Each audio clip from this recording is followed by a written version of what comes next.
I'm in the sunshine, sat in a beautiful park, just awaiting the arrival of my mate Caspa. We're gonna have a nice chat, a nice catch up. I'm really looking forward to it. I'm loving life right now. What do you mean you don't want to do it outside? The sun's blazing, mate.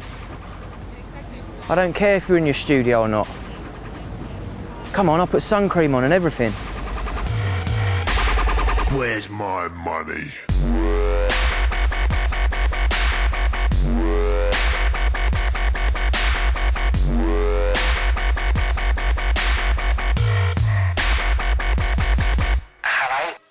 Caspa, big up. Thanks very much for inviting us to your studio. No problem. And what is my favourite day of the year? Summer in England. Yeah. It's actually warm today. No one told me before I left the house in all black. I know. It could be midnight, for all we know. My house is, my flat's at the back, so it's not on the main part, so it's quite cool there. So I dressed up, walked out, and I was like, eh. Well, at least we haven't got any windows in here, so like Nice. technically it could be. Like, Yeah. And you got the aircon on, which Yeah, exactly. helps because I was sweating in the car on the way over. Keep it stealth, mate, all year round. You know that. But, I wanted to kick the interview off a little bit about talking about how I first met you. I can't remember the year exactly, but I'm going to guess it was about 2003 because that's when I started playing at Forwards. Yeah, And that's right. back then you would have been That's known exactly as right. Quiet Storms, if I'm not mistaken. Quiet Storm, yeah. And I remember the first tune you gave me was Watch Your Bass Bins. Bass bins, yeah. Yeah. And did that come out eventually? No, I got signed to Fragile Beats, which is Lombardo's label. But it never come out, like all the dub child tunes. Yeah. Which is the reason why I started Storming, Yeah. because Loms wasn't about, and there was a lot of good music there. Search and Destroyers music, dub child's music. I think you was gonna do something with Loms, weren't you, originally? Yeah. And then obviously, like, Yeah, what happened? The madness happened. Yeah. So then, yeah, I put a lot of that stuff out on Storming. So yeah, I was doing Quiet Storm until about 2004, late 2003, 2004 is when I started putting together Dub Police. Yeah. Yeah. So what was the first release on Dub Police? First release on Dub Police was Airwaves, Elwiz, Girlfriend, Habibi, was that you? Habibi, Yeah. and Egyptian. I remember that because he sent me that, and when he first sent it to me, it was in like the worst quality MP3. But back then, I didn't know about like compression of files, Yeah. so I would probably have been playing out like this 128 MP3 Terrible was version. playing really bad. Actually, to be honest, that tune actually sounds like a Plastic Man tune. Yeah, it did. Like when I first Big got it, time. I was like, this is a bit of me. Yeah, Like, definitely. You had the snare on the go. Yeah. And So that I was a kind little of- bit, when I've got it, I was like, new boys from Sweden, I know you now. I was like, is it too close? And I thought, you didn't really say anything about it, so I was like, all right, fine. No, I think back then we was all in that space where we were just happy to see music being Definitely, released. mate, that's what it was. There wasn't for many sure. labels. So, No.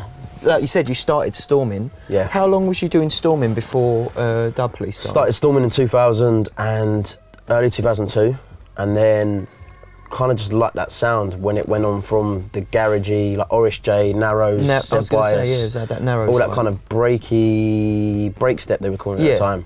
It wasn't break beat because it still had swing on it and stuff and bigger bass lines. I just loved that. And then obviously Hatcher was always pushing the more Croydon, tribally, like Malakoki, Lo-Fi, all that kind of sound, your sound as well. So then I was kind of like, yeah, there's another angle to do some stuff, but I don't necessarily want it on Storming. Yeah. So that's, then flowed on and just started Dub Police and just, and that's, signed our Wiz and then N-Type's first release, and then Rusko, and then my first release, well, one of my first releases after Rubber Chicken, which is on Tempa. Yep. And then now we're like, catalogue, we were just in the office the other day doing catalogue number 94. Wow. That's mad. I didn't realise you had put out that many. And that's, EPs, albums, there's probably over 400 tunes in the catalogue, which is crazy to think about. So you touched then briefly, you mentioned what for me was one of the key moments in the growth and the explosion of dubstep when you mixed the Fabriclive mix CD with Rusko. Yeah. And I remember speaking to someone at Fabric about this a few years back actually. Sean was explaining to me that how that CD came around was it was actually someone else was due to do a CD. Justice. That's right, and they sent it in and it was like all like crazy disco and they were like, this isn't really what we wanted to go with. So they then like spoke to Matt, who was working at Fabric. Matt V, yeah. Yeah, and he hit you guys up and was like, do you want to do a Fabriclive mix? Can you throw one together? Yeah, for well, us?" it was like, they planned to do Justice with it, and I think the CD had to be 70 minutes, 65 minimum, Yeah. 75 or 80 maximum. Yeah. and they handed it in. It was 40 minutes, and it had loads of tunes on there that was really like a pain in the arse to license. Yeah. And spent a lot of money on it, and and it come in and it was really like, it was late, and I think and the owner's very passionate. Keith is very passionate about music, man, like super. And they listened to our music and just like, I think Keith was just like, let's go for it, let's do it. But we need it in Monday. Yeah. And this is Thursday, but we had a gig on Friday and Saturday and Sunday or something crazy. And I just passed my test, but we drove up to Sheffield together, done the gig, and then on the way back, like, we're writing tracks that we want in. Yeah. Like, in the car, stop at a service station, writing stuff down, and then we get back and we put all the tracks together, and then Monday we go into Fabric in room 3 and mix it live. One take. One take. And it wasn't, so it was more like you literally went in with a list of stuff you wanted to play. It wasn't even like, because when I put a mix together, I'll work out each mix at a time. Like, I'll practice each one. It's like, yeah, that sounds good together. What are the other two tunes I want to finish? That's the thing about it. There wasn't the time to do that. You literally just threw it together. It was like, how is this going to work? And I was like, all right, well, obviously, because I had all my dub plates, because all vinyl we done it on. Yeah. I was like, I know this, this tune goes really well with this tune or that tune. And some tunes we just didn't know how they were going to go together. So we just went for it and we just done it. And we was like, and we're the only CD that's been mixed live.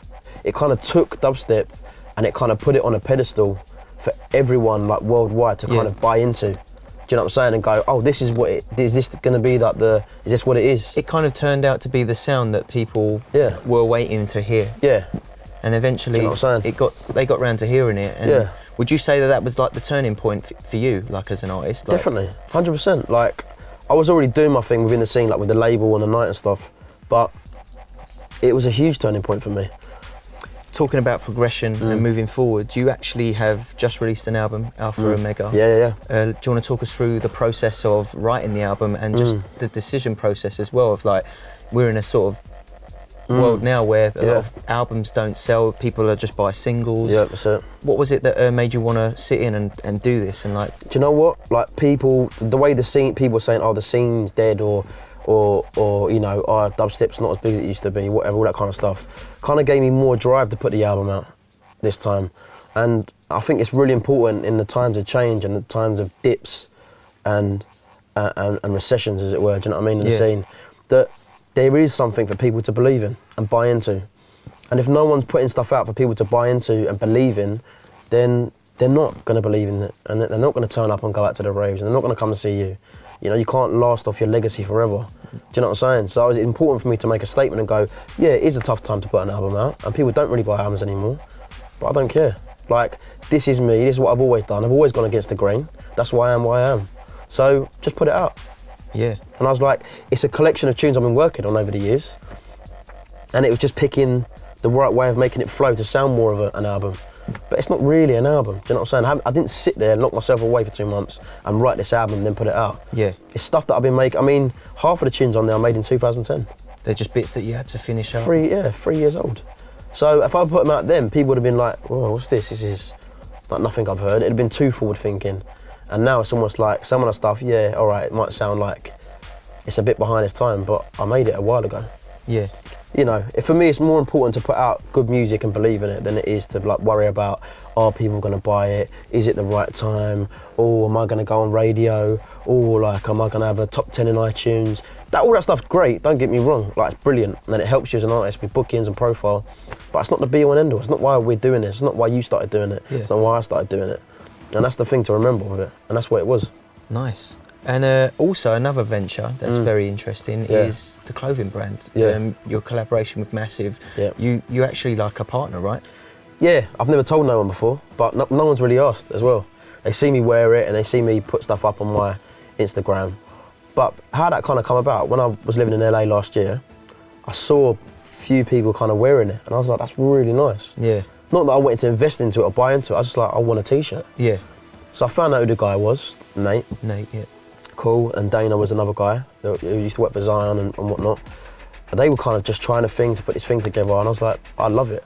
Gave me a bunch of stuff, and I spent a lot of time with them, and they were kind of on the very, like, just starting out, and I was like, are you guys looking for anyone to, like, help you and push you along, or some financial help and whatever to get it going? And they were like, yeah, of course. And I was like, brilliant, I love the brand, I love what it's about. I love where you're trying to go with it. I said I'm in, and I just bought into it, and so yeah, my partner went into it, and yeah, it's kicking off now. Everyone's wearing it because they want to wear it. Yeah. They're not like, oh, wear this please. Do you know what I mean? People are like, yeah, I love it, I want it. Well, even recently, Rihanna was spotted wearing it. Yeah, Rihanna, and you had Usain Bolt was wearing it, and a bunch of people wearing it. Do you know because what I mean? it carries a message in some of the pieces, doesn't it? A lot of it carries a lot of messages, and I think a few of them are quite powerful messages, and a few of them are just real, but it's just clean. It's just clean cut look, and yeah, I love the brand, and I still do, and yeah, I'm there. That's another little sideline thing. So I understand you got a tour of the States coming up as well. Yeah. So do you want to talk us through a little bit about that, and Sure. to finish up, what's next for Caspa? Yeah, so the Alpha Omega tour is like the album tour.